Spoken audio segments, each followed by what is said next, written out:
Moni nde ku France kunachitika akuti scam yake yachuka kwambiri panopo yabeba chifukwa cha zomwe zinachitikazo. Ndi kufotokoza kwake tineni kuti uyu ndi Brad Pitt, actor wa ku USA aku Hollywood uko. Brad Pitt anakwatira ndi Jennifer Aniston. Banja lawo linali labwinobwino lofatsa popanda vuto linali lonse. Kufikira nthawi yake Brad Pitt ankapanga filimu ya Mr. and Mrs. Smith.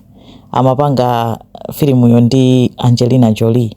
Angelina yonso otchuka so actress, anachuka ndi mafilimu ngati achina Lara Croft. Brad Pitt yo ndi otchuka ndi mafilimu ngati Inglourious Basterds, mafilimu ngati Ocean's 11, ali ndi mafilimu ambirimbiri. Pamene Jennifer Aniston nayo ndi actress uja anali mu comedy series ya Friends. Nde anthu ake okhawo achuma. Brad Pitt chuma chake ndi $400 million. Ndi ndanthu kuti ndandrama. Ndanapeza kuti mena amapanga filimu ya Mr. and Mrs. Smith ndi Angelina Jolie. Anapeza kuti anayamba kuzemberana naye Angelina uja mpaka nazinathetsa banja lake ndi Jennifer. Anapeza kuti anamkwatira ndani Angelina. Zinadzetsa mpungwepungwe zina izi zosakhala bwino pa nthawiyo kuti inu banja labwinobwino mwasokoneza chani.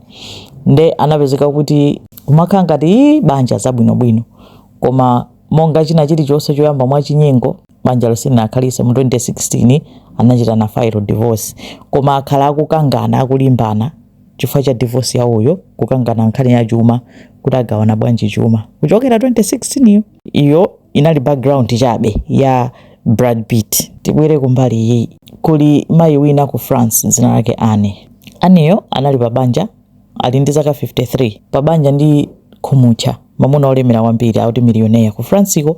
Anali naiso ali ndi ana ake akhala kumeneko zawo eti. Akuti siku lina anapezeka kuti anachita decide kuti ndichite download Instagram. Asiona kuti pa Instagram pamakhala zodana, anachita download chani Instagram.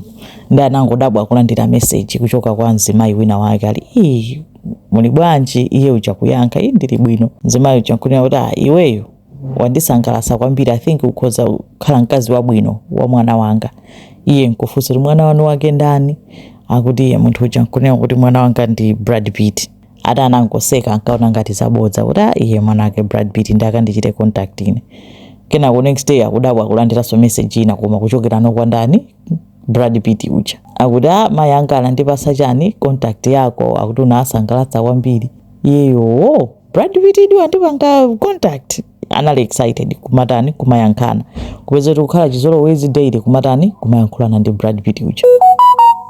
Mpaka anawuza ana ake kuti ndikuyankhula ndi Brad Pitt chanchani. Ana ake anamuza zikuoneka zabodza. Brad Pitt akakuchitani contact inuyo kuti mwatani. Iye uja ati ndikukuuzani ndi Brad Pitt idi. Mpaka anayamba kulandira zithunzi za Brad Pitt. Amantumizira zithunzi ndine Brad Pitt ataphoza atatani. Kenako anamuza you know what, ndakugulira katundu wambiri, ndakugulira ma handbag, ndakugulira zinthu ma jewels zonena kuti za ma designer zodula. Ndatumiza koma zapezeka kuti zayimisidwa pa customer akukana kuzitumiza. Chifukwa chino kuti ndalama zanga azichita hodi akhoti chifukwa cha divorce yanga ndi Angelina paja ndili pa divorce. Ndi ndalama yanga china chilichonse azichita freeze ndikukanika kuchita access. Moti china chilichonse panopo sichikuyenda chifukwa cha ndalama zangazo.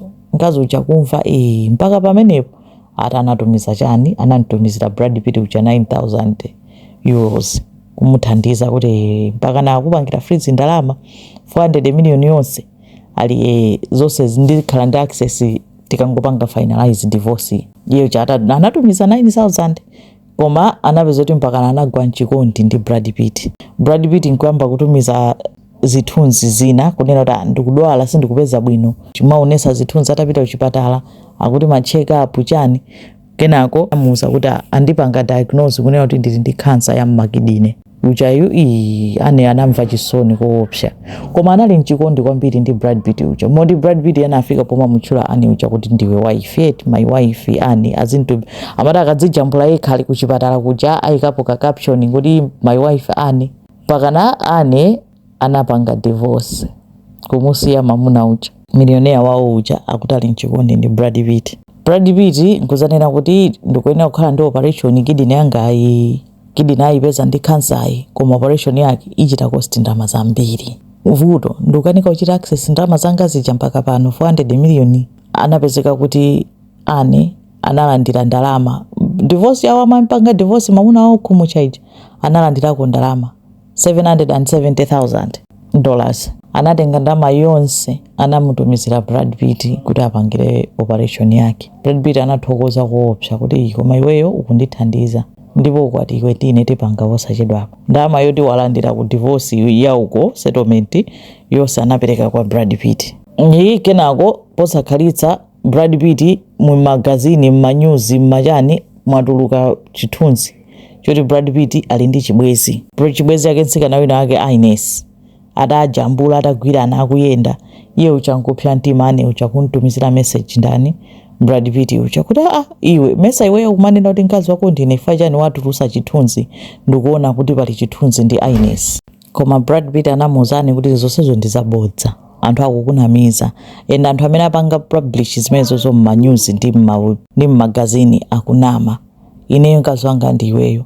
Mpakana anamutumizira chani, anamutumizira cover ya magazini ina yolemba kuti Brad Pitt wanenetsa kunena kuti iye chibwezi chake ndi mzimayi zina lake Anne amakhala ku France ndipo amamukonda kwambiri. Nthawi ikakwana atuluka naye osati zimene anthu akunenazo. Atantelo ane uja ndimaona khala pansi, anapitiriza kutumiza bendalama. Kenako anadabwa akuona pa TV Brad Pitt ndi ndani ndi mzimayi uja Ines. Iye inu mesa mmanena kuti chibwezi chanu mkazi wanu ndine. Brad Pitt aja kuti azinena so izi ndi izi nkuzapezeka kuti ndani ane uja kukwiyano kukhala ngati wathesa ubwezi uja. Kenako kuyesera kuti anchiteso contact Brad Pitt osathaso kunchita contact zonse zozimisa. Kufufuza kupeza kuti zonse zazinayi zaboza inali scam. Sakudziwa kuti ndani amene amayankhula naye. Brad Pitt sakumuziwa. Ndipo Brad Pitt munthu wa chuma chokwana 400 million azikampempha bwanji munthu opa. Ndi anapezeka kuti analuza chuma chake chose, anatumiza kwa Brad Pitt wa pa Instagram.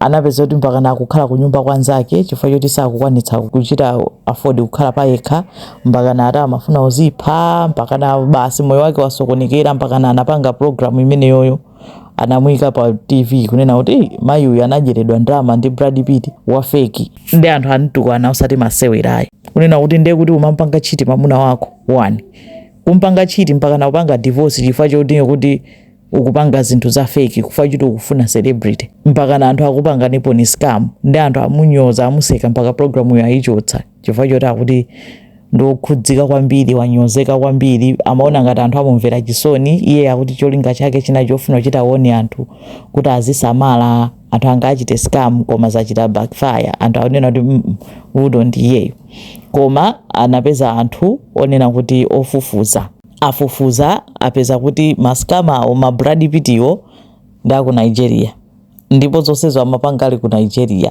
Cha account cha fake zithunzi zozinayi za AI za fake amangozipanga pa computer, mangotenga zithunzi nkumaikapo nkhope ya ndani, nkhope ya Brad Pitt. Moti nkhaniyo yakula mpaka Brad Pitt yampeza wangonena kuti anthu azisamalitsa sibwinonso kutenga advantage ya anthu. Koma mayiyo Anne akuti wavutika kwambiri, wasauka chifukwa cha anthu ngati amenewa akusikama anthu. Ndi anthu asamalitse kuopa ndi kupewa kuti nawo sangazajeredwe ndalama. Wajeredwa ndalama zonse pamodzi $850,000 ndi Brad Pitt wa fake wa ku Nigeria. Zikomo kwambiri.